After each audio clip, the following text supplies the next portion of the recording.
అది కాంచీపురం అనే గ్రామం. ఇతని పేరు పరంధామయ్య. నమస్కారం అండి.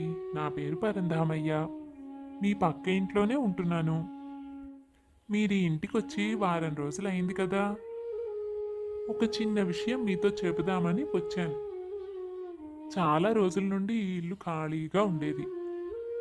ఇప్పుడు మీరు ఇక్కడ ఉండడానికి వచ్చినందుకు నాకు చాలా సంతోషంగా ఉంది. అయితే ఒక చిన్న మనవి. నేను నా కారుని లోపలికి తీసుకువెళ్ళడానికి మీ పూల కుండీలు అడ్డొస్తున్నాయి. మీరు పూల కుండీలను బయట పెట్టుకున్నారు కదా, అవి కాస్త జరిపారంటే నాకు కూడా సౌకర్యంగా ఉంటుంది.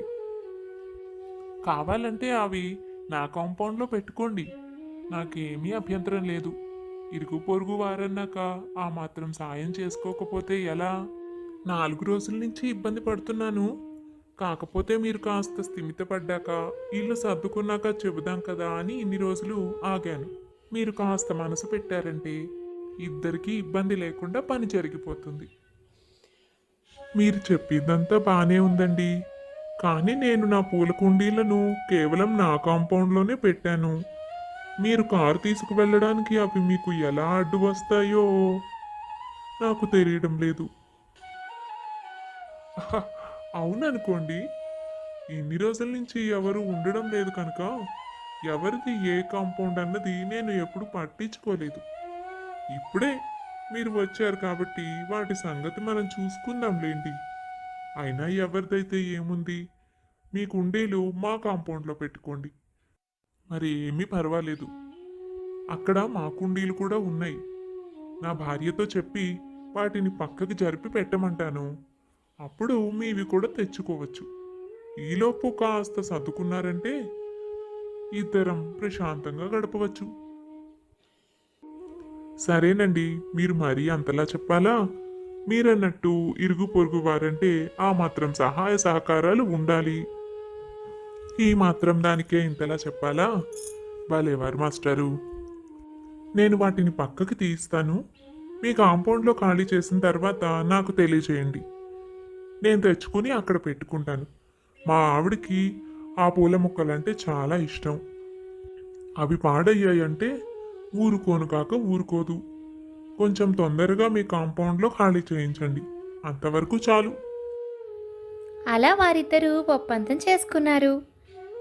చెప్పిన విధంగానే సోమయ్య తన పూల మొక్కలను తీసి పక్కకి పెట్టుకుంటాడు. అప్పటి నుండి పరంధామయ్య కారు వెళ్ళడానికి ఇబ్బంది లేకుండా పోయింది. ఆనందంగా తన పని తాను చేసుకోసాగాడు పరంధామయ్య. అయితే ఎన్ని రోజులైనా అక్కడ నుండి కబురు రాకపోవడంతో సోమయ్య చాలాసార్లు పరంధామయ్యకు ఫోన్ చేసి విషయం ఏమిటి అని అడుగుతూ ఉండేవాడు. కానీ దానికి పరంధామయ్య ఎప్పుడూ స్పందించలేదు. చివరకు ఒకరోజు ఇంటికి వెళ్ళి పరంధామయ్య కోసం వాకపు కూడా చేశాడు. అప్పుడు పరంధామయ్య భార్య ఊళ్ళో లేడని, ఊరి నుంచి వచ్చిన తర్వాత చెబుతానని చెప్పింది. చాలా రోజులు ఓపిక పట్టుకున్న సోమయ్యకు పరంధామయ్య మీద విసుగు వచ్చింది. అసలే తన భార్యకు మా మొక్కలంటే ఎంతో ఇష్టం. సరైన చోట పెట్టకపోవడం వల్ల మొక్కలు పాడయ్యే పరిస్థితికి వచ్చాయి. ఇక ఒకరోజు పరంధామయ్య ఇంటికి వెళ్ళి, ఏంటండి పరంధామయ్య గారు, మీరు మా ఇంటికి వచ్చి పూలకుండి మొక్కలు పక్కన పెడితే మీ పని జరుగుతుంది అని చెప్పినంత వరకు బాగానే ఉంది. ఆ రోజు మాట్లాడినట్లుగా మీరు మళ్ళీ మాట్లాడడం నేను ఎప్పుడూ చూడలేదు. ఎన్నిసార్లు మీకు ఫోన్ చేశాను, ఫోన్ తీయరు, తీసిన పనిలో ఉన్నానని చెప్పి పెట్టేస్తారు. నాకు మీరిచ్చిన మాట ప్రకారం మా మొక్కలను మీ కాంపౌండ్లో పెట్టుకోవడానికి స్థలం ఇస్తానని చెప్పారా లేదా? మీరు నా స్థలంలో నుంచే కారు తీసుకువెళ్తున్నారు. ఒకరికొకరు సహాయం చేసుకోవాలి కదా అని నేను మౌనంగా ఊరుకున్నాను. కానీ ఇన్ని రోజులు అవుతోంది. ఇప్పుడు ఆ మొక్కల పరిస్థితి కూడా బాగోలేదు. నాకు ముందు మీ ఇంటి దగ్గర స్థలం ఎక్కడ ఇస్తారో చెప్పండి. నేను వెంటనే మొక్కలు తీసుకువచ్చి అక్కడ పెట్టి సంరక్షించుకుంటాను. అయ్యో అయ్యో, అన్ని మాటలంటారేమిటండి? ఏదో కాస్త పనిలో పడి మీ సంగతి చూడటం కుదరలేదు. ఇంత మాత్రం దానికే నన్ను అన్ని మాటలనాలా? అయినా ఒక సంగతి చెబుతా. మీరు పెంచే పూల మొక్కలున్నాయి చూశారు, వాటిని ఇంట్లో పెట్టుకోకూడదట. అవి ఇంట్లో పెట్టుకుంటే ఇంటికి అరిష్టమని ఒక పుస్తకంలో చదివాను. అదే విషయం మా శాస్త్రి గారిని అడిగితే ఆయన కూడా నిజమేనన్నారు. అందుకే నేను దీని గురించి ఇంత ఆలోచించవలసి వస్తోంది. నా భార్య కూడా ఆ మొక్కలు ఇంట్లో పెట్టడానికి వీలు లేదని చెబుతోంది. మరిప్పుడు నన్నేం చేయమంటారు చెప్పండి? పూల కుండీలు మీరే ఎక్కడో అక్కడ చూసుకొని సర్దుకొని పెట్టుకోండి. మీ ఇంటికి అవతల వైపు బోలెడంత ఎండ, గాలి వస్తాయి. అక్కడ పెట్టారంటే మొక్కలు బాగా ఎదుగుతాయి. మీకు ఏ ఇబ్బంది ఉండదు. ఇదే సంగతి నేను మీతో చెప్పాలనుకున్నాను. కాకపోతే కొంచెం పనిలో ఉండడం వల్ల చెప్పలేకపోయాను. అంతేనండి. ఇది మరీ బాగుందండి. మా ఇంటి అవతల వైపు స్థలం వేరే వాళ్ళది. అక్కడ తీసుకువెళ్ళి మొక్కలు నేనెలా పెట్టుకుంటాను? మొదట నా ఇంటి స్థలంలోనే నేను పెట్టుకున్నాను. అక్కడికి మీ కారు వెళ్ళడానికి ఇబ్బంది అవుతోందని మీరు చెప్పేసరికి తీయవలసి వచ్చింది. అటువైపు మాకు ఎండ రాదు, మొక్కలు సరిగ్గా పెరగడం లేదు. నేను మీకు ముందే చెప్పాను, మా ఆవిడకు ఆ పూల మొక్కలంటే చాలా ఇష్టమని. ఇప్పుడు మీరు ఈ విషయంలోకి శాస్త్రాన్ని కూడా లాక్కొచ్చారు. ఇంట్లో ఆ మొక్కలు పెంచుకోవడం అరిష్టమన్న సంగతి మేము ఎక్కడా వినలేదు. చాలా మంది ఈ మొక్కలు పెంచుకుంటారు. మీరొక్కరే ఈ మాట చెబుతున్నారు. నాకదంతా అనవసరం అండి. మీరు నాకు స్థలం ఇస్తారా ఇవ్వరా? లేదంటే నా ఇంటి స్థలంలోనే నేను ఎక్కడ వీలైతే అక్కడ పెట్టుకుంటాను. మీరే మీ కారు పెట్టుకునే స్థలం మార్చుకోండి. నేను మాత్రం ఏం చేయగలను? శాస్త్రాన్ని కూడా నమ్మరటండి మీరు. నేను మీకు అసలు విషయం చెబుతున్నా కదా. అసలు ఆ మొక్కలు ఇంట్లో ఉంచుకోవడమే అరిష్టం. నా సలహా ఏమిటంటే ఆ మొక్కల్ని వదిలేసి వేరే ఇంకేదైనా వేసుకోండి. అసలు మా ఇంట్లో అయినా మీ ఇంట్లో అయినా ఎవరింట్లోనైనా అటువంటివి పెంచుకోవడం ఎందుకు చెప్పండి? మా కాంపౌండ్లో వద్దు అన్నాను. మీరు కూడా పెట్టుకోవద్దనే నా ఉద్దేశం. పరంధామయ్య మాటలు వింటూనే సోమయ్యకు మతిపోయింది. ఆ రోజు అంత చక్కగా మాట్లాడి మొక్కలు పెట్టిస్తానన్న పెద్ద మనిషి ఇవాళ అసలు ఆ మొక్కలు పెట్టడానికే వీల్లేదంటూ వితండవాదం చేస్తున్నాడేమిటా అని ఆశ్చర్యంగా చూస్తూ ఉండిపోయాడు. ఇంతలో పరంధామయ్య పక్కనున్న వ్యక్తి, సోమయ్య గారు, మీరిటు రండి. మీకో సంగతి చెప్తాను. ఇప్పటికీ ఈ విషయాన్ని ఇక్కడితో వదిలేయండి. దీని గురించి తర్వాత మాట్లాడుకుందాం. అలా ఆ వ్యక్తి సోమయ్యను అక్కడ నుంచి బయటకు తీసుకువెళ్ళి ఇలా చెప్పసాగాడు. మీరు ఊరిలోకి కొత్తగా వచ్చారు కనుక ఆయన సంగతి మీకు తెలీదు. ఆయనతో వెళ్ళి దెబ్బలాటేసుకుంటున్నారు. ఆయన పేరు పరంధామయ్య. కానీ ఊళ్ళో ఆయన పేరేమిటో తెలుసా మీకు? అవసరాల పరంధామయ్య. తన అవసరం కోసం ఎవరితోనైనా ఎలాగైనా మాట్లాడగలడు. తన అవసరం తీరిపోయాక అప్పుడు కూడా ఎలాగైనా మాట్లాడి అవతల వాళ్ళ నోరు మూయించగలడు. అదే అతని ప్రత్యేకత.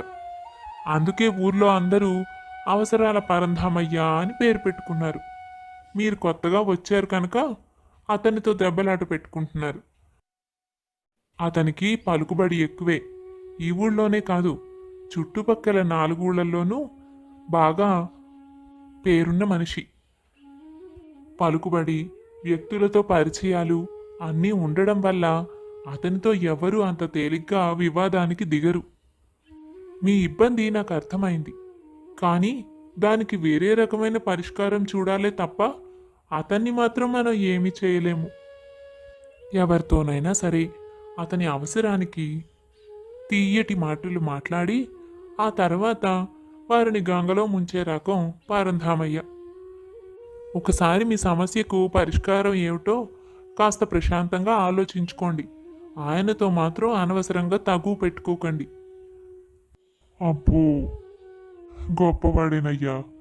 మరి వాళ్ళ ఇంట్లో కుటుంబ సభ్యులు అతన్ని ఎలా భరిస్తున్నారు? పాపం ఆయన భార్య పరిస్థితి ఏమిటి? అదెందుకు అడుగుతారు? పాపం ఆవిడ గోడు చెప్పుకోవడానికి రోజులు సరిపోవేమో. ఆమె మంచి మనిషి గనుక ఇన్ని ఏళ్ళు ఈయనను భరించి ఓపిగ్గా ఉంటుంది. అదే మరొకరైతే నా శాంతం, శాంతం, ఏం చేస్తున్నావు? ఏమిటో ఎప్పుడు చూసినా వంటింట్లో పని చేసుకుంటూ ఉండకపోతే కాసేపు అలా బయటకు వస్తే ఇద్దరం ఎక్కడికైనా వెళ్ళి రావచ్చు కదా, లేదా కాసేపు కబుర్లు చెప్పుకోవచ్చు. ఎప్పుడు పని చేసుకుంటూ అక్కడే ఉంటావు, అలసిపోతావు. చెప్పు, పోనీ పనిలో నన్ను ఏదైనా సహాయం చేయమంటావా? మీరు సహాయం చేస్తారా? అబ్బో, అయినా పని అయిపోయిందిలేండి. ఎప్పుడూ లేనిది పని చేసుకుని వచ్చి కూర్చుని కబుర్లు చెప్పమంటున్నారేమిటి మీరు ఇవాళ? బయటకు కూడా వెళదామంటున్నారు. ఏమిటే, ఏదో పనిలో పడి పట్టించుకోకపోయి ఉండొచ్చు, కానీ ఎప్పుడూ నీ మంచి చెడులు చూస్తూనే ఉంటా కదూ. నిన్ను చూసుకోవడం నా బాధ్యత. ఎప్పుడు శ్రమ పడుతూ అనారోగ్యం తెచ్చుకుంటావేమోనని ఆలోచిస్తూ ఉంటాను. అసలు ఈరోజు వంట చేయకు. మనం ఇద్దరం అమ్మాయిని తీసుకుని వెళ్ళి హాయిగా బయట భోంచేసొద్దాం. ఈ రోజంతా నువ్వు విశ్రాంతి తీసుకో. శ్రమపడి పాపం ఎలా అయిపోయావో చూడు. బాలే చెప్పారు. ఇప్పటికే నేను వంట అంతా ముగించేశాను. ఇప్పుడు బయటకు వెళదామంటున్నారు. ఇదేదో నాకు ఒక గంట ముందు చెప్పుంటే హాయిగా వెళ్ళొచ్చేవాళ్ళం. అనకానక ఇన్ని రోజులకు మీ నోటి నుంచి ఈ మాట వచ్చింది. ఏం చేస్తాం? ఒక పని చేద్దాం, రేపు వెళ్దాం బయటకి. వెళ్ళొచ్చు శాంతం. కాకపోతే రేపు పక్క ఊరి జమీందారు లేడు, రాఘవయ్య. అతను ఈ ఊరికి వస్తానని కబురు పంపించాడు. నేను మన ఇంటికే రావాలని, ఇక్కడ భోంచేసి వెళ్ళాలని మరీ చెప్పాను. ఆయనకు నాకు స్నేహం నీకు తెలిసిందేగా. పైగా పక్క ఊరి పనులేమైనా ఉంటే ఆయనే చేసి పెడుతూ ఉంటాడు. మరి అటువంటి వ్యక్తి ఊళ్ళోకి వస్తే మనం చూసుకోవద్దు? ఆయనకు నచ్చిన రకరకాల వంటలన్నీ చేసి పెడతావు అనుకున్నాను. అందుకని రేపు కుదరదు. పోనీ ఆ మరుసటి రోజు వెళదాం. రేపు మాత్రం మంచి మంచి వంటకాలన్నీ చేసి పెట్టి ఉంచు. ఇవాళంతా విశ్రాంతి తీసుకో. ఇక ఏ పని పెట్టుకోకు, సరేనా? భార్య దానికి సరేనంది. శాంతం పేరుకు తగ్గట్టే శాంతంగా ఉంటుంది. ఇంకేముంది, భర్త తనను బయటకు తీసుకువెళతాడని, తన కోసం శ్రద్ధ తీసుకుంటున్నాడని అనుకుంది అమాయకురాలు. భర్త చెప్పినట్టుగానే రాఘవయ్యకు అన్ని రకాల వంటలు చేసి సిద్ధం చేసి చక్కగా వడ్డించింది. అందరూ హాయిగా భోజనం చేసి సంతోషంగా గడిపేశారు. మరుసటి రోజు, యాండి, నేను తయారైపోయాను. మీదే లేటు. తొందరగా తయారయ్యి వస్తే హాయిగా బయటకు వెళ్ళి భోజనం చేసి కాసేపు అలా తిరిగి వద్దాం. అమ్మాయి ఎలాగూ తన స్నేహితురాలింటికి వెళ్ళింది. అక్కడ ఏదో కార్యక్రమం ఉన్నదట. కాబట్టి మన ఇద్దరం వెళ్ళి అలా గడిపేసి వద్దాం. ఎన్ని రోజులైంది సరదాగా బయటకు వెళ్ళి. అరే, ఈరోజు మనం బయటకు వెళదాం అనుకున్నాం కదూ. నేను మర్చిపోయాను శాంతం. నాకు అసలు ఈ మాటే గుర్తులేదు. ఇవాళ నాకు ఒక ముఖ్యమైన పనుంది. బయటకు వెళ్ళి అది పూర్తి చేసుకురావాల్సిందే. నన్ను పొద్దున్నే నువ్వు అడిగి ఉండొచ్చు కదా, చెప్పేవాణ్ణి. నేను ఈ పాటికి వంట అయిపోయింది అనుకుంటున్నాను. ఇక భోజనం చేసి బయలుదేరడమే అనుకున్నా. ఇప్పుడు చూస్తే వంట చేయలేదంటున్నావు. వెళ్ళు, గబగబా వంట చేసి అన్నీ సిద్ధం చెయ్యి. నేను త్వరితంగా బయటకు వెళ్ళాలి. ఇప్పటికిప్పుడు వంట చేయమంటారేంటి? ఒక పని చేద్దాం, ఇద్దరం వెళ్ళి భోజనం చేసేసి వచ్చేద్దాం. అప్పుడు మీరు బయటకు వెళ్ళిరండి. నిన్నే కదా నన్ను సరదాగా బయటకు తీసుకువెళతానని మాటిచ్చారు. ఇంతలో మీకు అంత అత్యవసర పని ఏమిటి చెప్పండి? చెప్పా కదా శాంతం, చాలా ముఖ్యమైన పని ఉంది అని. నువ్వు ఒక అరగంటలో గబగబా వంట చేసి పెట్టు. ఇక నన్ను ప్రశ్నలు అడిగి వేధించకు, అర్థమైందా? ఏదో బయటకు వెళదాం అన్నానులే, కానీ కుదిరినప్పుడు ఏం చేస్తాం? కుదిరినప్పుడే వెళదాం. నేనేమైనా తీసుకెళ్ళనా ఏమిటి? అయినా బయటకు వెళ్ళకపోతే నీకు రోజు గడవదా? పైగా అమ్మాయి కూడా స్నేహితురాలింటికి వెళ్ళిందంటున్నావు. అది కూడా ఉన్నప్పుడు ఏదో ఒకరోజు చూద్దాంలే. ప్రస్తుతం నన్ను మాత్రం విసిగించకు. అదండి ఆవిడ పరిస్థితి. పాపం, ఉత్తమ ఇల్లాలు కనుక మాట్లాడకుండా గడుపుకొస్తోంది. ఆ మనిషి ఎవరినైనా సరే తన అవసరానికి వాడుకోవడం తప్ప అవతల వాడి కోసం ఏమీ చేసేది ఉండదు. అవసరమైనప్పుడు మాత్రం చిన్న చిన్న పనులు చేస్తూ ఉంటాడు, అది కూడా తన అవసరం తీరే వరకు. చాలామంది మనుషులు ఇలాగే ఉంటారనుకోండి. కాకపోతే మన పరంధామయ్య గారు మరింత ఎక్కువ, అంతే. ఇదంతా విన్న సోమయ్య ఆశ్చర్యపోయి అయితే ఇందులో చేసేదేమీ లేదని గ్రహించి తనకు వేరే ఏర్పాటు చేసుకున్నాడు. ఇతను సంతోష్. సంతోష్ తల్లిదండ్రులు ఈ మధ్యనే చనిపోయారు. బాగా ఆస్తిపరుడే. తల్లిదండ్రులు ఎన్నో పూజలు చేస్తే కలిగిన ఏకైక సంతానం సంతోష్. చాలా మంచివాడు కూడాను. సంతోష్కు ఎవరికైనా సహాయం చేయడం, ఎవరి అవసరమైనా తీర్చడం అంటే ఎంతో గౌరవం. ఆస్తిపరుడే అయినా నిరాడంబరంగా బ్రతకడం సంతోష్కు ఇష్టం. ఎవరు చేయి చాపి ఏమడిగినా ఇవ్వకుండా ఉండలేడు. తల్లిదండ్రులు చనిపోయిన తర్వాత ఒక్కడే వారి వ్యాపారాల్ని చూసుకుంటూ కాలక్షేపం చేస్తున్నాడు. ఎప్పుడో నీ తల్లిదండ్రులుండగా వారి దగ్గర కొన్ని రోజులు పనిచేసిన వాడిని నేను. నువ్వు ఆ పుణ్య దంపతులకు పుట్టిన పుణ్యాత్ముడివయ్యా. నేను ఎప్పుడో పనిచేసిన సంగతి గుర్తుపెట్టుకుని ఏ పూట నేను ఆకలితో వచ్చినా నాకు అన్నం పెడుతున్నావు. ఏ రోజు నన్ను పస్తుంచలేదు. నీ రుణం నేను ఎలా తీర్చుకోగలను? నా కొడుకు నా మొహం చూసిన పాపాను పోలేదు. ఎంతో కష్టపడి ఈ వయసులో నేను రోజు నెట్టుకొస్తున్నాను. నువ్వు గాని నాకు ఈ సాయం చేయకపోయుంటే ఈ పాటికి ఎప్పుడో నేను పైకెళ్ళిపోయేవాడిని. అదేం మాట తాత, నేనెలా మర్చిపోతాను? చిన్నతనంలో అమ్మా నాన్న నీ దగ్గర నన్ను వదిలి వెళ్ళేవారు. నువ్వు నన్ను కంటికి రెప్పలా చూసుకున్నావు. ఎప్పుడో కొన్ని రోజులు పనిచేశానంటున్నావు. ఎన్ని రోజులు పనిచేసినా నువ్వు చేసిన పని అమూల్యమైనది.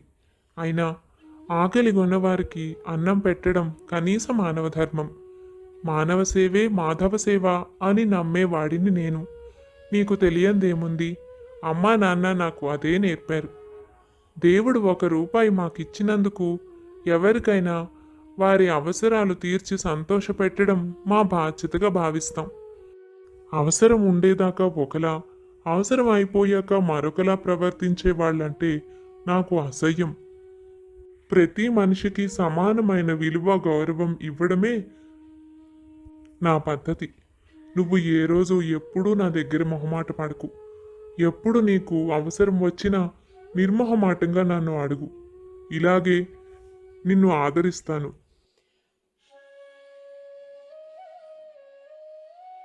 సంతోష్ గారు, ఇన్ని రోజులు వెతికిన తర్వాత మీకోసం ఒక మంచి సంబంధం తీసుకువచ్చాను. ఎప్పుడో తల్లిదండ్రులు చనిపోయినప్పటి నుంచి మీకు తగ్గ జోడి ఎవరా? మీ జీవితంలో ఎవరూ లేని లోటు తీర్చే ఒక మంచి అమ్మాయి ఎవరా అని నేను వెతుకుతూనే ఉన్నాను. ఇప్పటికీ ఆ సందర్భం వచ్చింది. ఇక్కడ 4 ఊళ్ళ అవతల పరంధామయ్య గారు ఉన్నారు. ఆయన కూతురు మాధవి. చాలా మంచి అమ్మాయి. మీకు తగ్గ ఈడు జోడు. ఆ పరంధామయ్య గారు కూడా మీ ఆస్తికి మీకు తగినవారు. ఊర్లో 4 చుట్టుపక్కల మంచి పేరున్న వ్యక్తి. చాలా పలుకుబడున్న మనిషి. మీరు సరే అన్నారంటే పెళ్లి చూపులకు వస్తున్నామని కబురు పెడతాను.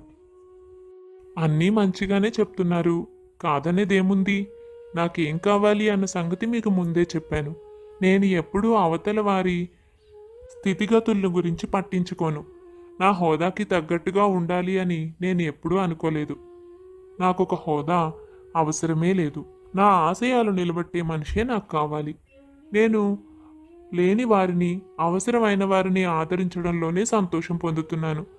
ఎవరు చేసిన పనినైనా గుర్తుపెట్టుకుని దానికి తగ్గట్లుగా వారిని గౌరవించడం, వారికి ప్రతిఫలంగా నా చేతనైనది అందించడం నా పద్ధతి. వీటిని నిలబెట్టి నాకు అనుగుణంగా నడిచే అమ్మాయి అయితే చాలండి. ఈ విషయాలన్నీ మీతో ముందే చెప్పాను కదా. వీటికి తగిన అమ్మాయి అయితే ఖచ్చితంగా కబురు పంపించండి. వెళ్ళి చూసి వద్దాము. అనుకున్న విధంగా పరంధామయ్య ఇంటికి శాస్త్రి గారితో కలిసి సంతోష్ పెళ్లి చూపులకు వెళ్ళాడు. పరంధామయ్య సంతోష్కు చుట్టుపక్కల ఉన్న పేరు, పలుకుబడి, హోదా వీటన్నిటినీ చూసి పెళ్లి సంబంధానికి ఒప్పుకున్నాడు. తాను కూడా ఆస్తిపరుడు గనుక సంతోష్ కూడా ఇష్టంగానే పెళ్లి చూపులకు వచ్చాడు అనుకున్నాడు పరంధామయ్య. సంతోష్ మాధవి ఒకరినొకరు చూసి ఇష్టపడ్డారు.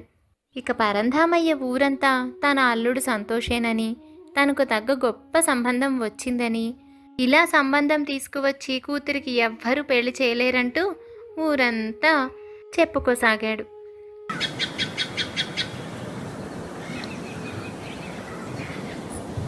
పరంధామయ్య తన కూతురికి తెచ్చిన సంబంధం గురించి, అల్లుడు గురించి గొప్పగా ఊరంతా చెప్పుకుంటున్న సమయంలో సంతోష్ తరపు నుంచి శాస్త్రి గారు అక్కడికి వస్తారు. పరంధామయ్య గారు, ఒక ముఖ్యమైన విషయం చెప్పి వెళదామని వచ్చాను. ఇది నేను ఫోన్ చేసి కూడా చెప్పవచ్చు, కాకపోతే మీతో ముఖాముఖి మాట్లాడితే మంచిదనిపించింది. సంతోష్ ఈ సంబంధం వద్దని చెప్పి రమ్మన్నాడు. తనకు మీ అమ్మాయిని చేసుకోవడం ఇష్టం లేదట. అందుకే సున్నితమైన విషయం కనుక చెప్పి వెళదామని వచ్చాను. ఆ మాట వింటూనే పరంధామయ్య చుట్టుపక్క నిలబడ్డ వ్యక్తులు నవ్వడం మొదలుపెట్టారు. పరంధామయ్యకు తల కొట్టేసినట్టు అయ్యింది. తన హోదా చూసిన సంతోష్ ఈ సంబంధం ఎట్టి పరిస్థితుల్లోనూ కాదనడు అనే ఉద్దేశంతో ఊరంతా చాటింపు వేయించుకున్నాడు. ఇప్పుడు చూస్తే తాను తన కూతుర్ని పెళ్లి చేసుకోను అని చెప్పడంతో పరంధామయ్యకు మతిపోయింది. ఊరందరి ముందు పరువు పోతుందని చాలా బాధపడ్డాడు. ఒకసారి సంతోష్తో తను ప్రత్యేకంగా మాట్లాడడం కోసం అవకాశం ఇవ్వాలని శాస్త్రి గారితో సంతోష్కు కబురు పంపించాడు. నా అవసరం ఇప్పుడు నేను తగ్గి మాట్లాడి ఎలాగోలా సంతోష్ని పెళ్లికి ఒప్పించి తీరాలి. కాబట్టి కాస్త అహాన్ని పక్కన పెట్టి అబ్బాయిని మచ్చిక చేసుకుంటే మంచిది. లేదంటే కూతురికి, ఇటు ఊళ్ళో నాకు కూడా అవమానంగా ఉంటుంది.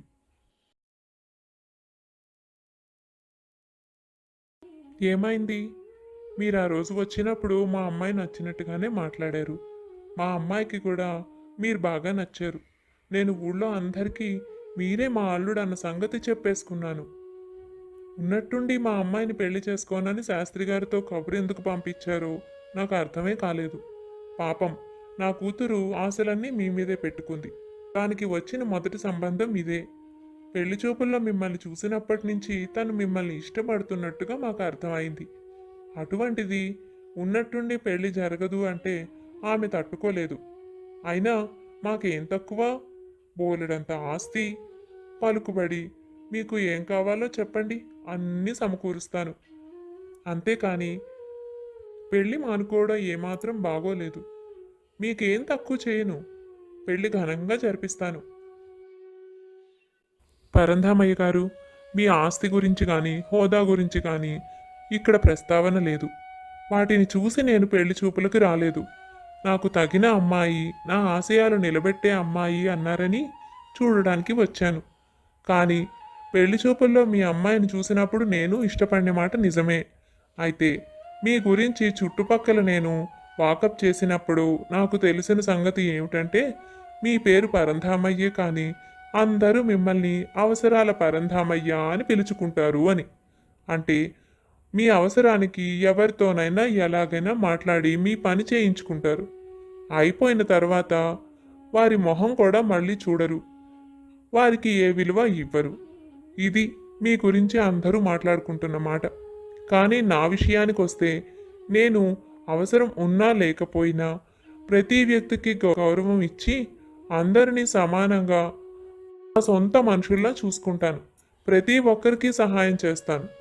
నాది అంటూ నేను దేనిని ఉంచుకోను. ఇది నా ఆశయం, నా తల్లిదండ్రులు నాకు నేర్పిన సంస్కారం. మరి మీ వ్యక్తిత్వానికి నాకు చాలా వ్యత్యాసం ఉంది. నేను కోరుకున్నదే నా ఆశయాలను నిలబెట్టే అమ్మాయిని పెళ్లి చేసుకోవాలని. తల్లి తండ్రి ఎలాగూ లేరు. నాకు వచ్చే భార్య నాకు తోడుగా ఉండాలి అని కోరుకున్నాను. మీ వంటి వారు నా జీవితంలోకి వస్తే నా ఆశయాలన్నీ గంగలో కలిసిపోతాయి. అందుకే పెళ్ళి వద్దని చెప్పవలసి వచ్చింది. మీరు కారణం అడిగారు కనుక ఈ విషయం అంతా చెప్పాను. లేదంటే నేను చెప్పదలుచుకోలేదు. ఎందుకంటే అవసరం ఉన్నా లేకపోయినా ఎవరిని కష్టపెట్టడం నాకు ఇష్టం ఉండదు. ఉన్న మాట చెప్తున్నా, అవసరానికి తగ్గట్లు ప్రవర్తించే వాళ్ళంటే నాకు అసహ్యం. సంతోష్ మాటలకు పరంధామయ్య కంగుతిన్నాడు. తన ఆస్తిని, పరపతిని, హోదాని చూసి సంతోష్ మారు మాట్లాడకుండా పెళ్లి చేసుకుంటాడని అనుకున్నాడు. కానీ ఇలా గుణగణాల్ని బట్టి కూడా పెళ్లి సంబంధం వద్దనే వాళ్ళు ఉంటారా అని ఆశ్చర్యం వేసింది పరంధామయ్యకు. ఇంతకాలం తనను అవసరాల పరంధామయ్య అని అందరూ పిలుస్తూ ఉంటే ఏ రోజు పట్టించుకోలేదు, దాని గురించి ఆలోచించను లేదు. కానీ ఇప్పుడు అదే పేరు తన కూతురి పెళ్లికి అడ్డంకి అవుతుంది అని ఊహించలేకపోయాడు పరంధామయ్య. సంతోష్, నీకు ఊళ్ళో ఎవరో తప్పుడు సమాచారం ఇచ్చారు. మా ఊర్లో నేనంటే అందరికీ గౌరవం. వాళ్ళేదో ముద్దుగా అవసరాల పరంధామయ్యా అని పిలుచుకుంటారంతే. అది నన్ను వెటకారించడం కోసం. అవన్నీ నేను పెద్దగా పట్టించుకోను. కానీ నీతో ఆ మాటే చెప్పుండొచ్చు. నువ్వు తప్పుగా అర్థం చేసుకున్నావు. అసలు నాలాగా తోటివారికి సహాయపడే వాళ్ళు ఎవ్వరూ ఉండరు తెలుసా? మా ఊర్లో అందరూ నా సహాయం కోసం ప్రతిరోజు మా ఇంటి దగ్గర పడిగాపులు కాస్తారు. ఎవరు ఏంటి అని చూడకుండా అందరికీ తోచిన సాయం చేయడం నా అలవాటు. అసలు నీ ఆశయాలకు తగిన వాడి నేనే. అసలు మా అమ్మాయి విషయానికి వస్తే తను నాలాగా ఇంటికి వచ్చిన వాళ్లకు కాదు, తనే వాళ్ళ ఇంటికి వెళ్ళి మరీ సాయం చేస్తుంది. మరి ఇంత మంచి అమ్మాయిని వదులుకుంటావా చెప్పు? నాకు లేదా నీకు మంచి జరుగుతుందన్న అక్కసుతో ఎవరో మన వంటి కిట్టని వాళ్ళు చేసిన ప్రచారం ఇది. దీన్ని పట్టించుకొని నువ్వు ఇష్టపడిన అమ్మాయిని వదులుకుంటావా చెప్పు? సరేనండి పరందామయ్య గారు, మీరు ఇంతలా చెప్తున్నారు కాబట్టి నేను ఒకటే అవకాశం ఇస్తున్నాను. ఇంతకాలం ఏం జరిగిందో ఏమైందో నాకు అనవసరం. ఇప్పటికీ నేను కనుక్కున్నప్పుడు నాకు తెలిసిన విషయం ఇది. అయితే ఇంకొక వారం రోజుల తర్వాత నేను మీ ఊరొస్తాను. ఈ వారం నాకు ముఖ్యమైన పని ఉంది. కాబట్టి నేను వచ్చినప్పుడు మీ ఊర్లో అందరినీ మీ గురించి మీ ఎదుర్కొండానే అడుగుతాను.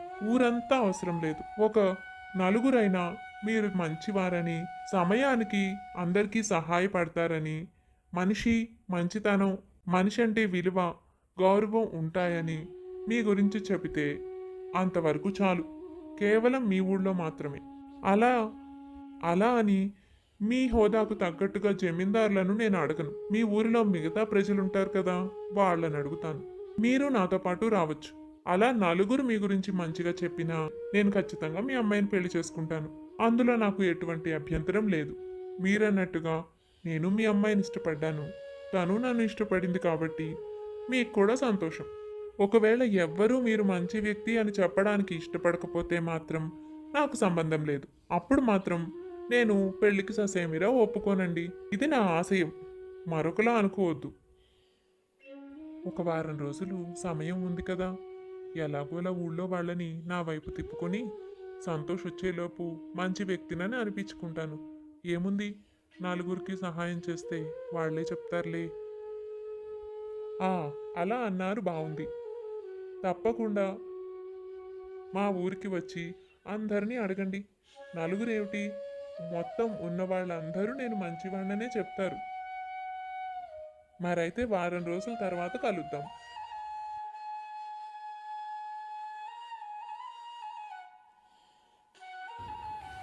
సంతోష్కైతే ఏదో నచ్చచెప్పి పంపించేశాడు. కానీ పరంధామయ్యకు ఇదంతా జరిగే పనిలా అనిపించడం లేదు. ఊర్లో తనకున్న పేరు, తన మీద అందరికీ ఉన్న అభిప్రాయం బాగా తెలుసు కదా. అందుకే పరంధామయ్యకు అసలు ఇదంతా అవసరమా అనిపించింది. మళ్ళీ సంతోష్ వచ్చే సమయం వరకు అందరితోనూ మంచిగా ఉంటూ సహాయాలు చేస్తూ ఉండాలి. అప్పుడు కానీ వాళ్ళెవ్వరూ తన గురించి మంచిగా చెప్పకపోవచ్చు. అసలు ఇదంతా ఎందుకు? సంతోష్ కాకపోతే అంతకంటే గొప్ప వ్యక్తినే తెచ్చి పెళ్లి చేయొచ్చు. అసలు మాధవితో మాట్లాడి చూద్దాం, తన అభిప్రాయం ఏమిటో తెలిసాక నిర్ణయించుకోవచ్చు. ఇలా ఆలోచించుకుంటూ ఇంటి దారి పట్టాడు పరంధామయ్య.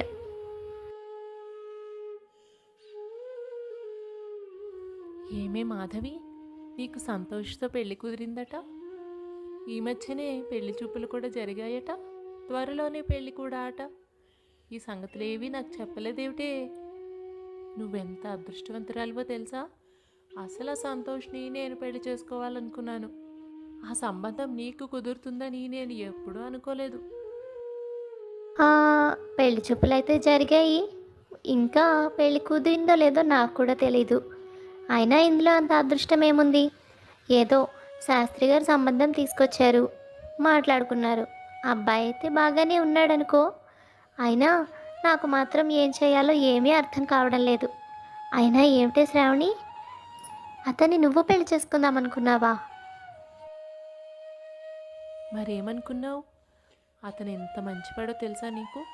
మా నాన్నకు ఎన్నిసార్లు అడగకుండా సహాయం చేశాడో.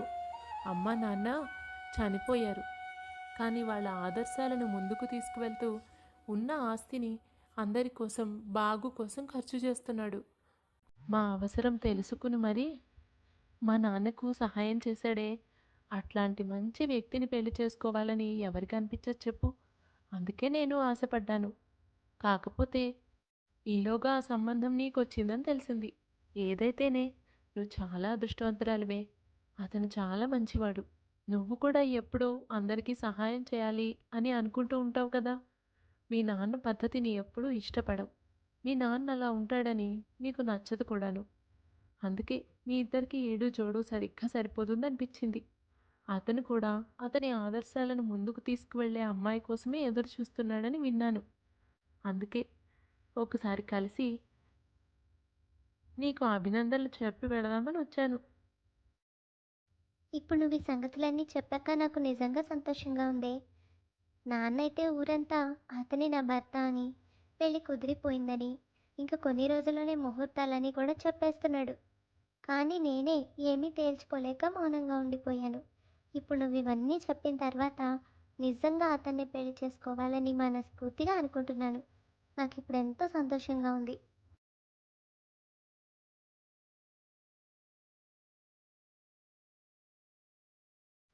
మాధవి, నీతో ఒక ముఖ్యమైన విషయం మాట్లాడాలి. మొన్న మనకు ఒక పెళ్లి సంబంధం వచ్చింది చూడు, సంతోష్. అతను ఏవో కుంటి సాకులు చెబుతూ మన సంబంధం ఇష్టపడడం లేదంటూ కబురు పెట్టాడు. విషయం ఆరా తీస్తే పెద్దగా కారణం నాకేం కనిపించలేదు. అతనిపై నీ ఉద్దేశం ఏమిటి? పెళ్లి కుదిరిపోయిందని, అతనే నీ భర్త అని నేను చెప్పిన మాట నిజమే అనుకో. అయితే మాత్రం ఇప్పటిదాకా పెళ్లి చూపులు మాత్రమే జరిగాయి. నిశ్చితార్థం కూడా అవ్వలేదు కదా. కాబట్టి ఏ పరిస్థితుల్లోనైనా మనం సంబంధం వద్దు అనుకుంటే ఆపుకోవచ్చు. సంతోష్ ఏంటి, అతని కంటే గొప్ప వ్యక్తిని తెచ్చి డబ్బున్న వాడిని తీసుకొచ్చి నీకు పెళ్లి చేస్తాను. నువ్వు కానీ సరే అన్నావంటే మాకు కూడా నువ్వంటే ఇష్టం లేదని చెప్పి అతనిని పంపించేస్తాను. లేదంటే నాకు రకరకాల షరతులు పెట్టి అవన్నీ చేస్తేనే పెళ్లికి ఒప్పుకుంటాను అంటున్నాడు. అందుకే ముందు నీ అభిప్రాయం ఏమిటో చెప్పు. అస్సలు మీరు ఇలా మాట్లాడొద్దు నాన్న. అతను ఏం చెప్పినా చేయండి. నాకు అతనంటే ఎనలేని అభిమానం ఏర్పడింది. నేను అతన్నే పెళ్లి చేసుకుంటాను. నేను గట్టిగా నిర్ణయించుకున్నాను. అతను మీకు ఏ షరతులు పెట్టాడో, అసలు ఏ కారణంగా పెళ్లి వద్దన్నాడో అన్న సంగతి నాకు తెలీదు. కానీ నేను మాత్రం అతన్నే పెళ్లి చేసుకోవాలి అని గట్టిగా నిర్ణయించుకున్నాను. ఏం జరిగినా సరే పెళ్ళంటూ చేసుకుంటే అతన్నే చేసుకుంటాను. లేదంటే అసలు చేసుకోను. అతను ఏం చెప్పినా చేయండి, అంతే. నాకు తెలిసి మిమ్మల్ని నేను ఎప్పుడు ఏదీ అడగలేదు. ఇదే నా తరపున నేను మిమ్మల్ని అడిగే కోరిక. అతని మంచితనం, ఆశయం అన్నీ నాకు బాగా నచ్చాయి. అటువంటి వ్యక్తినే పెళ్లి చేసుకోవాలని నేను కోరుకున్నాను. అసలు నాకు తెలిసి అతను కాదు, మీరే ఏదో షరతులు పెట్టి ఉంటారు. అసలు అదంతా కాదు నాన్న. నాకేమీ చెప్పొద్దు. నేను మాత్రం అతన్ని పెళ్లి చేసుకుంటాను, అంతే. మాధవికి ఏదో ఒక రకంగా నచ్చచెప్పి ఈ గొడవంతా వదిలించుకుందామనుకుంటే పరంధామయ్య మాధవి మాటలకు ఆశ్చర్యపోయాడు. ఎప్పుడూ మాట్లాడంది కూతురు గొంతెత్తి అన్ని మాటలు మాట్లాడింది. పైగా చేసుకుంటే తననే చేసుకుంటానంటూ గట్టిగా తేల్చి చెప్పేసింది. సరే, ఇక చేయగలిగేదేముంది?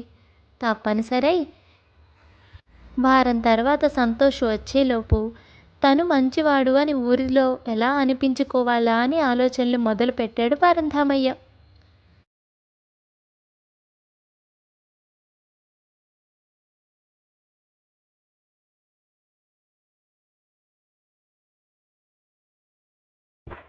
అదిగో సీను వస్తున్నట్టున్నాడు.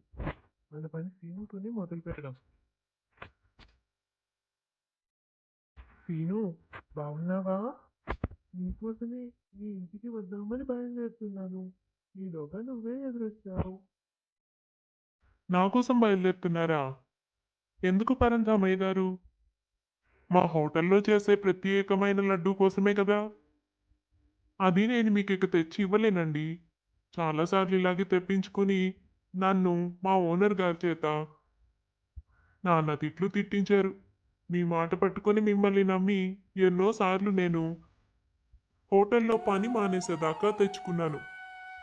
మీరు నాకు సాయం చేస్తానని చెప్పడం, ఆ మాట నమ్మి ఎలాగోలా నేను మీకు తెచ్చి ఇవ్వడం, చివర్లో మహా అయితే మా ఓనర్ని 4 మాటలు తిట్టడం తప్ప మీరు నాకు చేసేది ఏమీ లేదని నాకు అర్థమైపోయింది.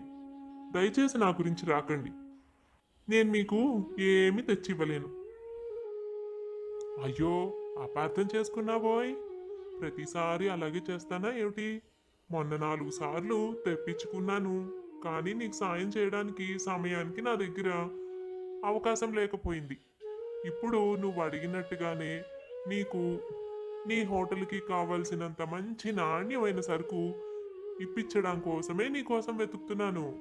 నా స్నేహితుడు ఉన్నాడని చెప్పాగా, పక్క ఊర్లో తక్కువ ధరకే మీకు కావలసిన నాణ్యమైన సరుకు తీసుకురమ్మని చెప్తాను. 2 రోజుల్లో సరుకు మీ ఇంటి దగ్గర ఉంటుంది.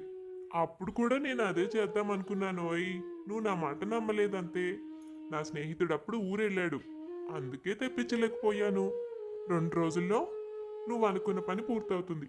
ఇప్పుడు సంతోషమేనా? ఏంటండి ఇదంతా నిజమే? మీరు పిలిచి మరీ సహాయం చేస్తున్నారా? అందులోనూ నన్నేం అడగకుండా. అసలు ఈరోజు ఏం జరుగుతోందో నాకు అర్థం కావడం లేదు. అంతగా ఆశ్చర్యపోకు సీను. అసలు నా గుణం ఇదే. అప్పుడప్పుడు అవకాశం లేక తిరిగి సాయం చేయలేకపోతే అందరూ కలిసి నన్ను అపార్థం చేసుకుని నాకు అవసరాల పరంధామయ్యని పేరు కూడా తగిలిచ్చారు. ఊరంతా ప్రచారం చేశారు. ఏం చెప్పమంటావు నా బాధ? అసలు నేనైతే అడగకుండానే ఏమీ తీసుకోకుండానే పక్కవారికి సాయం చేసే మనస్తత్వం కలవాడిని. నువ్వైనా అర్థం చేసుకో. ఒక వారం రోజుల తర్వాత మా పక్కింటి సోమయ్య లేడు, వాళ్ళ ఇంటికి రా. అక్కడ నాకు కాబోయే అల్లుడితో నేను వస్తాను. అప్పుడు నేను చేసిన సహాయం గురించి, నా మంచితనం గురించి 4 మాటలు చెప్పు చాలు. ఇంకేమీ అక్కర్లేదు. నీకు ఎప్పుడు ఏం కావాలన్నా నేను చేసి పెడతాను. మరేమీ ఆలోచించకుండా అడుగు. అర్థమైందా? సీను పరంధామయ్య చెప్పిన దానికి సరేనని అక్కడి నుంచి వెళ్ళిపోతాడు. అలాగే మరుసటి రోజు రవి, నిన్నొక్కసారి నన్ను కలవమని కబురు పంపిద్దామనుకున్నాను. బానే కనిపించావు. నీకొక ముఖ్యమైన విషయం చెప్పాలి. ఏంటండి అది? 2 ఉద్యోగాలు పోయి మొన్ననే మళ్ళీ కొత్త ఉద్యోగంలో చేరాను. ఇది కూడా ఒక చిన్న ప్రైవేటు కంపెనీ. ఎంత జీతం వచ్చినా జీతం అయితే వస్తోంది. మళ్ళీ నాకు మాయమాటలు చెప్పి దయచేసి నా ఉద్యోగం ఊడగొట్టకండి. మీరు ఎలాగూ నాకు ఉద్యోగం ఇప్పించేది లేదు. అనవసరంగా మిమ్మల్ని అడిగి మొదట 2 ఉద్యోగాలు మారాల్సి వచ్చింది. ఇక్కడ కంటే అక్కడే జీతం ఎక్కువ. కానీ ఏం చేస్తాం, నా కర్మ. చేతులారా చేసుకున్నాను కాబట్టి అనుభవించక తప్పదు. మీరు మళ్ళీ నాతో పని అన్నారంటే నాకు గుబులు పుడుతోంది. అరే, అలా అనకయ్యా. ఈసారి శుభవార్తతోనే వచ్చానులే. నా స్నేహితుడితో మాట్లాడి నీకు ప్రభుత్వ ఉద్యోగం ఇప్పించడానికి ఏర్పాట్లు చేశాను. మొన్నటిదాకా నా స్నేహితుడు కాస్త హడావిడిలో ఉండడంతో నేను ఈ సంగతి చెప్పలేకపోయాను, తను చేయలేకపోయాడు. ఈ మధ్యనే గట్టిగా పట్టుబట్టి మరి నీకు ఉద్యోగం ఇస్తాడా లేడా అని ఖచ్చితంగా అడిగేశాను. ఇక నా దెబ్బకి ఉద్యోగం ఖాయం అని చెప్పాడు. ఒక వారం రోజుల్లో నీకు ఉద్యోగంలో చేరమని పత్రాలు కూడా వస్తాయి. అది పరంధామయ్య అంటే. అర్థమైందా ఇప్పుడు నీకు?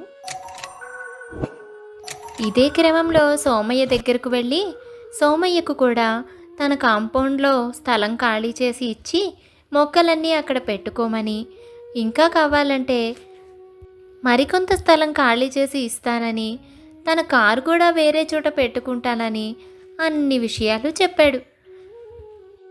మరి శాస్త్ర ప్రకారం ఈ మొక్కలు ఇంట్లో పెట్టుకోకూడదన్నారు కదండి. మీ ఆవిడ ఒప్పుకోదని కూడా చెప్పారు.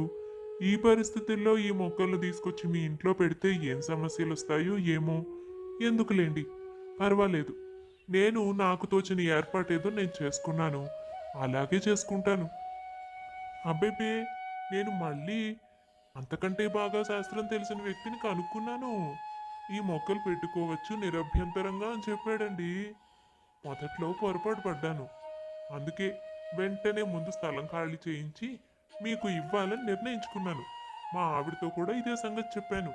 అసలు ఆ మొక్కలు ఇంట్లో పెట్టుకుంటే చాలా మంచిదట. ఆ మధ్యన తెలియక పెట్టుకోకూడదని అనుకున్నాలేండి. దాందేముంది, పొరపాటు పడతాం కదా. మీరింకేం చెప్పకండి. మీ మొక్కలు మా కాంపౌండ్లోనే పెట్టుకోవాలి, అంతే. దానికి ఏం కావాలన్నా నేను చేసి పెడతాను. అలా పరంధామయ్య నలుగురికి తోచిన సహాయాలన్నీ చేసి, ఇంతకు ముందు ఎవరికైతే మాట ఇచ్చి తప్పాడో ఆ పనులన్నీ పూర్తి చేసి అందరికీ వారం రోజుల్లో సోమయ్య ఇంటికి చేరుకోమని, తను అల్లుడితో సహా వస్తానని, తన గురించి మంచి మాటలు చెప్పాలని చెప్పి ఉంచాడు. ఇక ఆ రోజు రానే వచ్చింది. సంతోష్ కోసం ఇంటి బయట ఎదురు చూస్తూ నుంచున్నాడు. కాసేపటికి సంతోష్ రానే వచ్చాడు. సంతోష్తో పరంధామయ్య, రా రా సంతోష్, నీకోసమే ఎదురు చూస్తున్నాను. ఈరోజు ఎప్పుడు వస్తుందా అని వారం రోజుల నుంచి తప్పిస్తున్నాను. నువ్వు సరే అంటే నువ్వు పెట్టిన షరతు ప్రకారం ముందుగా మా పక్కింట్లో సోమయ్య అనే వ్యక్తి ఉన్నాడు, వారింటికే వెళదాం. ముందు ఇరుగు పొరుగు వారినే కదా అడగవలసింది, ఆ తర్వాత నీ ఇష్టం. సరేనండి పరంధామయ్య గారు, దానిలో అభ్యంతరం ఏముంది? పదండి వెళదాం. అలా సంతోష్ పరంధామయ్య సోమయ్య ఇంటికి బయలుదేరారు. అయితే పరంధామయ్య ముందుగానే వారందరికీ చెప్పి ఉంచాడు కదా, ఆ రోజు సోమయ్య ఇంటికి వచ్చి ఉండమని. ఆ పథకం ప్రకారం వారందరూ ఆ ఇంటికి వచ్చి చేరారు. పరంధామయ్య సోమయ్యను పిలవడం మొదలుపెట్టాడు. సోమయ్యతో పాటు రవి, సీను కూడా బయటకు వచ్చారు. అరే రవి, సీను, మీరు కూడా ఇక్కడే ఉన్నారా? పోనీలే, మంచిదయ్యింది.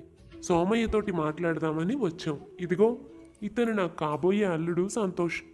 సంతోష్కు నా గురించి, నా వ్యక్తిత్వం గురించి మీ అందరినీ అడిగి తెలుసుకోవాలని ఉంది.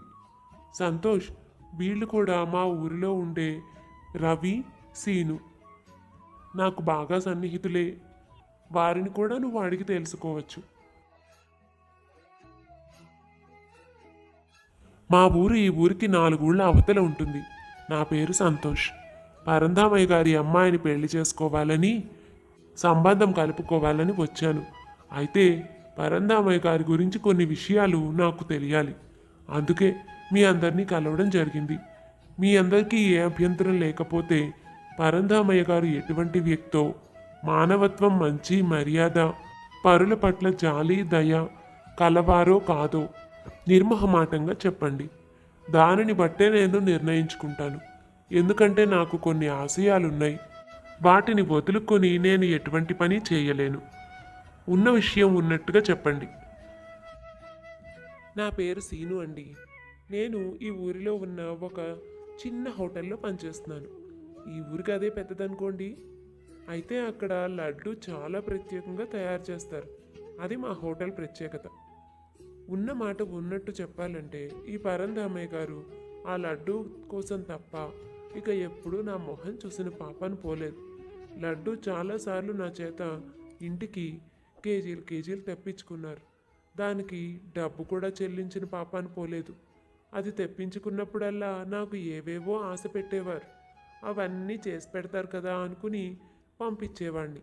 ఒక 2-3 సార్లు చూసిన తర్వాత నాకు ఆయన ఉద్దేశం బాగా అర్థమైంది.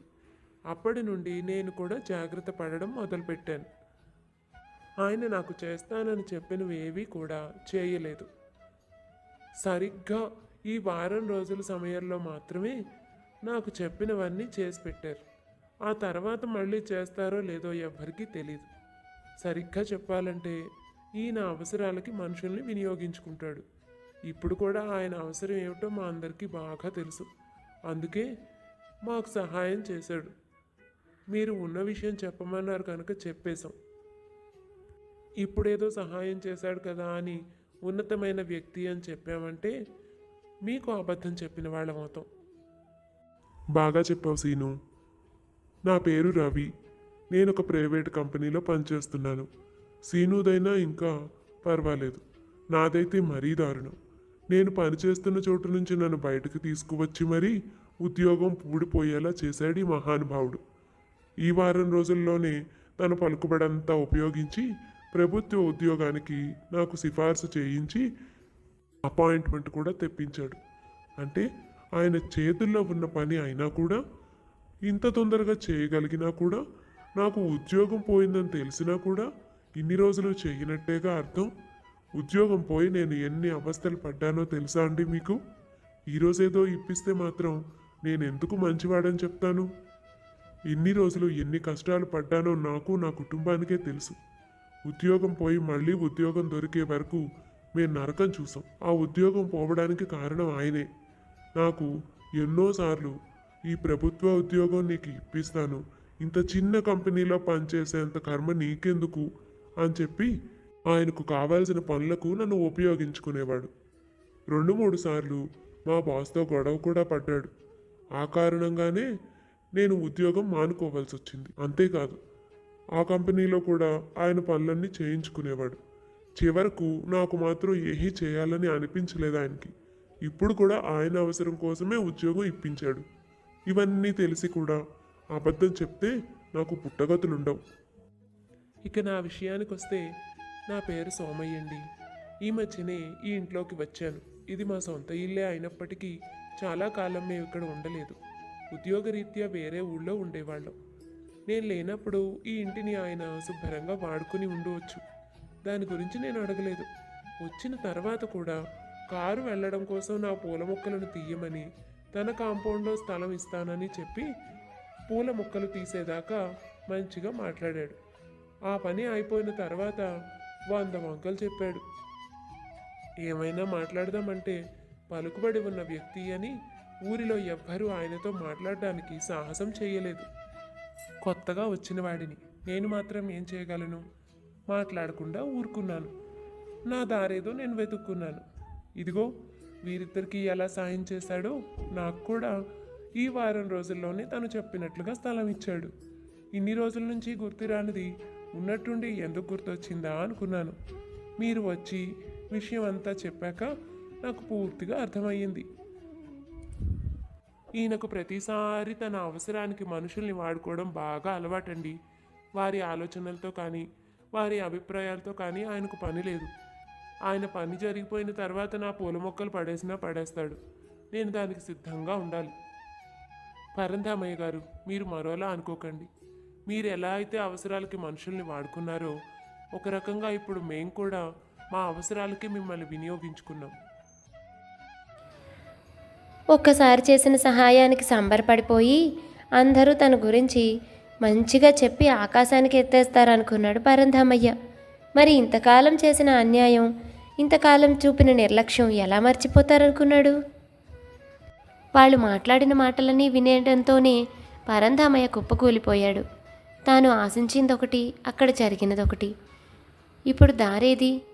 అయితే అవసరానికి మనిషిని వాడుకుని తర్వాత ఇలా మాట్లాడితే ఇటువంటి భావం కలుగుతుందా అని కూడా బాధ అనిపించింది పరంధామయ్యకు. మౌనంగా అక్కడ నుండి ఇంటికి వెళ్ళిపోయాడు. సంతోష్ కూడా పరంధామయ్యతో పాటు ఇంటి లోపలికి వెళ్ళాడు.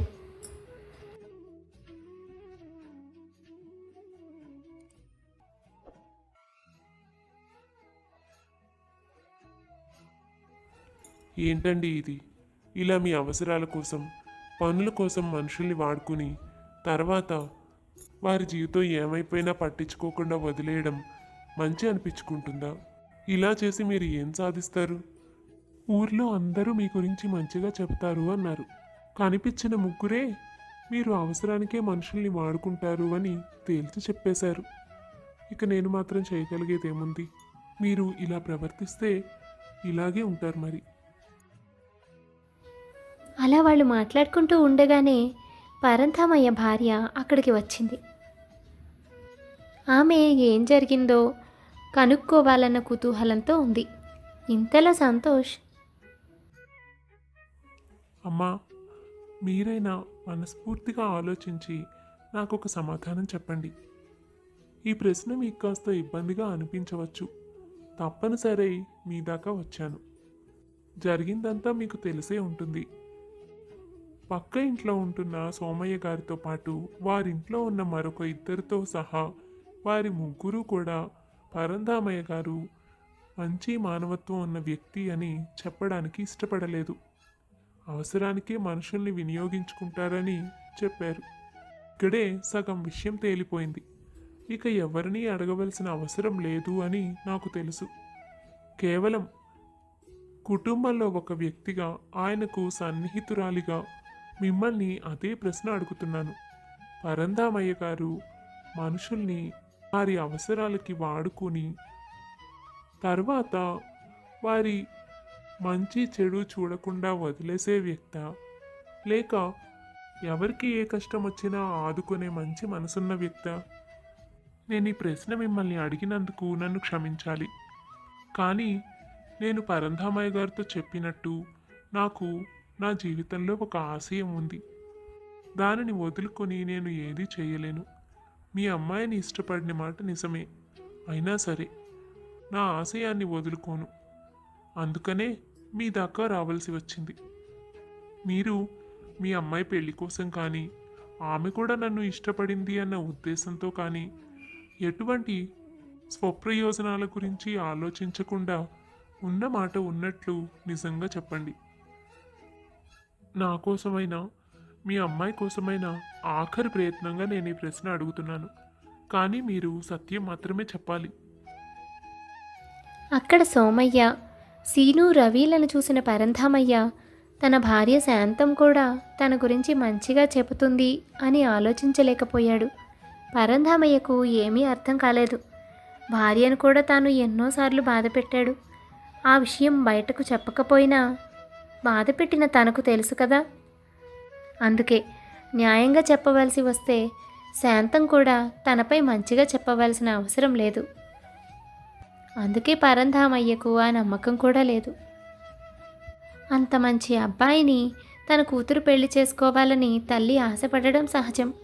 అటువంటి ఆశే శాంతం మనసులో ఉన్నా సంతోష్ నిర్మోహమాటంగా ఉన్న విషయం చెప్పమని తనను అడుగుతున్నాడు. ఇప్పుడు తను పక్షపాతం కొద్దీ అబద్ధం చెబితే శాంతం ఏమీ మాట్లాడలేక మౌనంగా ఉండిపోయింది. ఆ మౌనంలోనే సమాధానం వెతుక్కున్నాడు సంతోష్. నాకు అర్థమైందండి. ఊహించాను.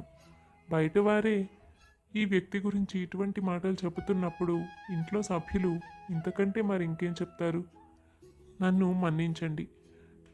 చెప్పిన మాట ప్రకారం నాకు మీ గురించి ఎక్కడా కూడా మంచి మాట వినిపించలేదు కనుక నేను మీ అమ్మాయిని పెళ్లి చేసుకోను అని చెప్పి ఇక్కడి నుండి వెళ్ళిపోవలసి వస్తోంది. ఇందులో మరే కారణమూ లేదు. దయచేసి తప్పుగా భావించవద్దు. అలా చెప్పి అక్కడి నుండి సంతోష్ వెళ్ళిపోదామని బయలుదేరుతూ ఉండగా మాటల మధ్యలో పరంధామయ్య కూతురు అక్కడికి వచ్చింది. మీరు మరోలా అనుకోకపోతే ఒకసారి నా తరపున కూడా ఆలోచించండి. మీరు మా నాన్నగారి సంగతి ఎందుకు ఆలోచిస్తున్నారు? మీతో జీవితాంతం కలిసి ఉండేది నేను నా చేతనైనంతలో అందరికీ సహాయపడే మనస్తత్వం ఉన్నదాన్నే కానీ ఎవరిని నా కోసం అంటూ వినియోగించుకోలేదు. మా నాన్న అలా చేయడం నాకు నచ్చదు కూడాను. నిజం చెప్తున్నాను. మీ ఆశయంలో, మీ ప్రతి పనిలో నేను మీకు తోడుగా ఉంటాను. నా స్నేహితురాలు మీ గురించి జరిగిన విషయాలన్నీ చెప్పినప్పటి నుంచి నేను మిమ్మల్నే పెళ్లి చేసుకోవాలని బలంగా కోరుకుంటున్నాను. నా వల్ల మీకు, మీ ఆశయాలకు ఎటువంటి ఇబ్బంది ఉండదు. ఇంకా సహాయమే దొరుకుతుంది. నేను మాటిస్తున్నాను. పెళ్లి చూపుల నాడు చూసినప్పటికంటే మీ గుణగణాలు, వ్యక్తిత్వం తెలిసాకనే నేను ఎక్కువగా మిమ్మల్ని పెళ్లి చేసుకోవాలన్న నిర్ణయానికి వచ్చాను. అటువంటిది ఇప్పుడు ఇలా పెళ్ళి కుదరదని చెప్పి మీరు వెళ్ళిపోవడం ఏమాత్రం న్యాయంగా లేదు. నా గురించి ఆలోచించండి. ఊరంతా మీకు నాకు పెళ్ళి అన్న విషయం బాగా ప్రచారం అయిపోయింది. అందులోనూ నేను మిమ్మల్ని ఏ రకంగానూ ఇబ్బంది పెట్టను, మీ ఆశయాలకు అడ్డురాను. నన్ను నమ్మండి. నేను చిన్నప్పటి నుంచి చూస్తున్నాను. మా నాన్న తీరు అంతే. తన పని వరకే తను ఆలోచించుకుంటాడు. ఆయనకు ఎవరి సమస్యలు పట్టవు. అది చిన్నతనం నుంచి చూసిన నాకు ఆ వైఖరి అంటేనే అసహ్యం. నేను అలా ఎప్పటికీ ఉండను. అలా మాధవి తన అభిప్రాయాన్ని సంతోష్కు వ్యక్తపరుస్తుంది. సంతోష్ ఏమీ మాట్లాడలేకపోతాడు. ఎటూ తేల్చుకోలేని పరిస్థితుల్లో మౌనంగా అక్కడే నుంచుండిపోతాడు. మాధవి చెప్పిన దానిలో కూడా న్యాయం ఉంది. ఊరంతా వారిద్దరి పెళ్లి గురించి ప్రచారం జరిగింది.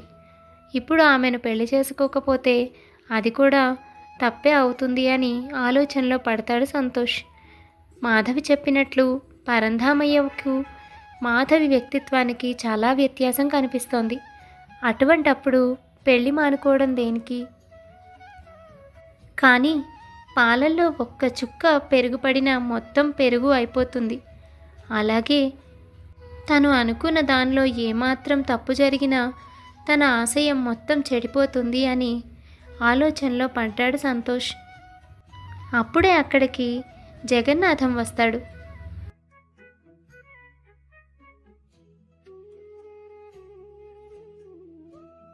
నమస్కారం బాబు. నిన్ను వెతుక్కుంటూనే ఇక్కడి దాకా వచ్చాను. నా గురించి నీకు తెలుసు. నేను ఎన్నోసార్లు ఇబ్బందుల్లో ఉన్నప్పుడు, అడిగినప్పుడు కూడా తెలుసుకుని మరీ నాకు సాయం చేశావు. ఇక్కడకు పరంధామయ్య కూతురు మాధవిని పెళ్లి చేసుకోవడానికి వచ్చావని తెలిసి నీతో మాట్లాడదామని వచ్చాను. జరిగిందంతా మా అమ్మాయి నాకు చెప్పింది. మా అమ్మాయి మాధవి స్నేహితులు. నీ ఆశయం, నీ వ్యక్తిత్వం, దానికోసం నువ్వు పరంధామయ్యకు పెట్టిన షరతు, ఇవన్నీ మాధవి చెప్తూ ఉంటే మా అమ్మాయి విని ఆశ్చర్యపోయి నాతో చెప్పింది. ఏం జరిగి ఉంటుందో చూద్దామని ఇక్కడికి వచ్చాను. అయితే నా తరపున నేను కూడా ఒక మాట చెప్పదలుచుకున్నాను. పరంధామయ్య మంచి వ్యక్తి. తన అవసరాల కోసం మనుషుల్ని వాడుకునేవాడు కాదు. పక్కవారి అవసరం తెలుసుకుని మరీ సహాయం చేసేంత గొప్ప మనసు కలవాడు. మీరు ఇప్పటిదాకా ఏం విన్నారో నాకు తెలియదు, కానీ నేనైతే ఈ మాటే మీకు చెప్పి సహాయపడదామని వచ్చాను. ఇంకా మాధవి విషయానికి వస్తే చిన్నప్పటి నుంచి నా కూతురితో సమానంగా పెరిగింది. నా కూతురితో పాటు మా ఇంట్లోనే ఎక్కువగా ఉండేది. వాళ్ళిద్దరూ కలిసిమెలిసి చదువుకునేవారు. ఏ రోజు మాధవి మేము కష్టపడితే చూడలేకపోయేది. ఏ అవసరం వచ్చినా గబగబా వచ్చి మాకు సహాయం చేసేది. అలా ఒకరి కష్టం చూసి చెలించిపోయే మంచి మనసు మాధవిది. మీ మనసు నాకు తెలుసు. అలా ఇద్దరు మంచి వ్యక్తులు వారి జీవితంలో కలిసి ప్రయాణం చేయడానికి నా వంతు సహాయం నేను చేయాలని మిమ్మల్ని వెతుక్కుంటూ వచ్చాను. ఈ మాటలన్నీ వింటూనే పరంధామయ్యకు ప్రాణం లేచొచ్చింది. ఒక వ్యక్తి తన గురించి అంత మంచిగా చెబుతూ ఉంటే పరంధామయ్యకు ఆశ్చర్యంతో పాటు ఈసారి ఎంతో సంతోషం కూడా కలిగింది. ఇలా మాట్లాడుకుంటూ ఉంటే ఇంత ఆనందం కలుగుతుందా అన్నట్లుగా ఆశ్చర్యంగా ఉండిపోయాడు. కానీ అంతలోనే ఉలిక్కి పడ్డాడు. ఎందుకంటే జగన్నాథంకు పరంధామయ్య ఎప్పుడూ ఏ సహాయం చేయలేదు. ఎన్నోసార్లు సహాయం కోసం తన కూతురు తండ్రిగా తనను అడుగుదామని ప్రయత్నించినా ఎప్పుడూ పట్టించుకున్న పాపాన పోలేదు. ఎవరెక్కడుండాలో అక్కడే ఉండాలి అంటూ పెడసరంగా మాట్లాడి తప్పించుకుని వెళ్ళిపోయేవాడు. ఈ సంగతంతా పరంధామయ్యకు గుర్తుకు వచ్చి ఆశ్చర్యంగా జగన్నాథం దగ్గరకు వెళ్ళాడు. కానీ నోరు తెరిచి మాట్లాడదామంటే సంతోష్ పెట్టిన షరతు కేవలం జగన్నాథం మాత్రమే పూర్తి చేశాడు. ఇప్పటికే మాధవి తనను పెళ్లి చేసుకోవాలని దృఢంగా నిశ్చయించుకుంది. అయితే ఇప్పుడు అసలు తను సహాయమే చేయలేదని జగన్నాథం అబద్ధం చెబుతున్నాడనో బయట పెడితే మరి కూతురు పెళ్లి పరిస్థితి ఏమిటి? కనీసం జగన్నాథమైనా చెప్పిన మాట విని సంతోష్ పెళ్లికి అంగీకరిస్తాడేమో అని రకరకాల ఆలోచనలు పరంధామయ్య మనసులో మెదులుతూ వచ్చాయి. అయినా నిజం బయట పెట్టకుండా ఉండలేకపోయాడు. జగన్నాథం గారు, మీరు నా గురించి ఇలా చెబుతూ ఉంటే వినడానికి నా మనసుకు ఎంతో సంతోషంగా ఉంది. జీవితంలో ఇంత సంతోషం నేను ఎప్పుడూ పొందలేదు. ఇది కేవలం నా కూతురి పెళ్లి కోసమనే కాదు. ఒక వ్యక్తి తన గురించి మంచి మాటలు 4 చెబితే ఇంత సంతోషంగా ఉంటుంది అన్న సంగతి ఇప్పటిదాకా నేను ఎరగలేదు. ఎవరినైనా కష్టపెట్టి వారి అవసరాలు తెలిసి కూడా సహాయపడకుండా నిర్లక్ష్యం చేసినప్పుడు నేను కళ్ళు మూసుకుని జీవితం మొత్తం గడిపేశాను. ఆ విషయం నాకు ఇప్పుడిప్పుడే అర్థమవుతోంది. అయితే దేవుడు పంపినట్లు సంతోష్ పెట్టిన షరతు పూర్తి చేయడానికి మీరు ఇలా రావడం నాకు చాలా ఆనందంగా ఉంది. కానీ ఇక్కడ ఒక విషయం చెప్పకుండా ఉండలేకపోతున్నాను. నేను ఎప్పుడూ జగన్నాథం గారికి ఏ సహాయము చేయలేదు. ఆయన నేను మంచి వ్యక్తినని, ఎప్పుడు అవసరం వచ్చినా సహాయం చేశానని చెప్పడం నాకు చాలా ఆశ్చర్యంగా ఉంది. కానీ ఇది నిజం కాదు. చాలా గొప్పగా చెప్పారు. నిజమే పరంధామయ్య గారు, నేను సహాయం కోసం ఎన్నిసార్లు వచ్చినా మీరు ఎప్పుడూ చేయలేదు. పెడసరంగా మాట్లాడి పంపించేశారు. కానీ ఈ విషయం మీరు ఇప్పుడు ఒప్పుకోవడం నిజంగా మెచ్చుకోదగిన విషయం. ఇదే మీలోని మార్పుకు నిదర్శనం. సంతోష్, నేను అబద్ధం చెప్పిన మాట నిజమే. కానీ మాధవి గురించి మాత్రం నేను చెప్పింది అక్షరాల నిజం. మా కష్టం చూడలేక మాధవి పరంధామయ్య గారికి తెలియకుండా మాకు ఎన్నోసార్లు సాయం చేసింది. ఆమెను నిన్ను ఎరిగిన వ్యక్తిగా మీ ఇద్దరికి వివాహం జరిగితే ఆదర్శ దంపతులవుతారు అన్న ఉద్దేశంతోనే నీ షరతు తెలుసుకుని ఇలా అబద్ధం చెప్పాను. పరంధామయ్య గారైతేనే ఆయన కూతురైతేనే మాకు సహాయం చేసి మా జీవితాల్ని ఎన్నోసార్లు నిలబెట్టింది. అటువంటి వ్యక్తి తను కోరుకున్న వ్యక్తిని పెళ్లి చేసుకుంటే సంతోషపడాలని అనిపించింది. నువ్వు కూడా నాకు ఎన్నోసార్లు సహాయపడ్డావు. అటువంటి నీకు ఇలా ఆదర్శాలు కల ఒక మంచి వ్యక్తి భార్య అయితే తల్లి తండ్రి లేక ఒంటరిగా ఉన్నవాడికి మంచి తోడు లభిస్తుంది. అందుకే ఈ షరతు ఊరిలో ఎవరూ పూర్తి చేయలేరన్న సంగతి నాకు బాగా తెలుసు. కానీ మీ వివాహం ఆగకూడదన్న ఉద్దేశంతోనే ఇలా అబద్ధం చెప్పాను. కానీ పరంధామయ్య గారు ఇలా బయటపడతారని మాత్రం నేను ఊహించలేదు. జగన్నాథం గారు, సగం నిజం తెలుసుకున్న నాకు మీరొచ్చి మిగతా నిజాన్ని కూడా తెలియచేశారు. జీవితంలో ఏది ముఖ్యమో, ఏది అవసరమో ఈసారి నేను బాగా తెలుసుకున్నాను. నా స్వార్థం, నా పనులు, నా అవసరాలు చూసుకునే నేను ఇంతకాలం ఏం కోల్పోయానో ఇప్పుడు నాకు బాగా అర్థమైంది. నా కూతురి కోసం, సంతోష్ కోసం మీరు పడిన ఆరాటం నన్ను కదిలించి వేసింది. నా తప్పు నాకు తెలిసేలా చేసింది. నేను ఇంతకాలం ఏం తప్పు చేశానో నాకు బాగా తెలిసొచ్చింది. నేను మనస్ఫూర్తిగా చెప్తున్నాను, నీ ఆశయాలకు నేను అడ్డురాను. నా వంతు కూడా నేను సహాయం చేస్తాను. నాలో మార్పును నువ్వు ఖచ్చితంగా గమనిస్తావు. దయచేసి మాధవిని పెళ్లి చేసుకో. నేను నిజంగానే మారాను. సంతోష్ కూడా అక్కడ జరిగిన దానికి తృప్తి పడ్డాడు. పరంధామయ్యలో వచ్చిన మార్పు సంతోష్కు అర్థమైంది. మాధవి మాటలు కూడా సంతోష్ను కదిలించాయి. కాబట్టి ఇక మరేమీ ఆలోచించకుండా మాధవిని పెళ్లి చేసుకోవడానికి ఒప్పుకున్నాడు. ఈ విధంగా మాధవికి సంతోష్కు వివాహం జరిగింది. వారిద్దరూ ఆదర్శ దంపతులై ఎంతో కాలం సంతోషంగా జీవించారు. పరంధామయ్య కూడా తన మాట నిలుపుకున్నాడు. అవసరాల పరంధామయ్యగా ఊరిలో తన పేరు చెరిగిపోయింది. కొంతకాలంలోనే పరంధామయ్యగా ఆ పేరు రూపాంతరం చెందింది. తను కోల్పోయిన ఆనందం, మనశ్శాంతి పరంధామయ్య ఈసారి పొందాడు. తెలియకుండానే తనకు సహాయం చేసిన జగన్నాథంను తన శ్రేయోభిలాషిగా జగన్నాథం కూతురు పెళ్లి కూడా పరంధామయ్య దగ్గరుండి జరిపించాడు. అదండి మన పరంధామయ్య కథ. ఇలాంటి పరంధామయ్యలు మన చుట్టూ ఎంతోమంది ఉంటూ ఉంటారు కదా. కథ కాబట్టి చివరకు పరంధామయ్య నిజం గ్రహించి మారాడు. నిజ జీవితాల్లో ఎంతమంది ఇలా నిజాలు తెలుసుకొని మారతారు? మారితే వారికే అదృష్టం, సంతోషం కూడాను. కథ నచ్చిందా? అయితే తప్పకుండా లైక్ చేసేయండి. మరి ఇంకెన్నో మంచి మంచి కథల కోసం మా ఛానల్ని సబ్స్క్రైబ్ చేసుకోండి. మరొక మంచి కథతో మళ్ళీ కలుద్దాం.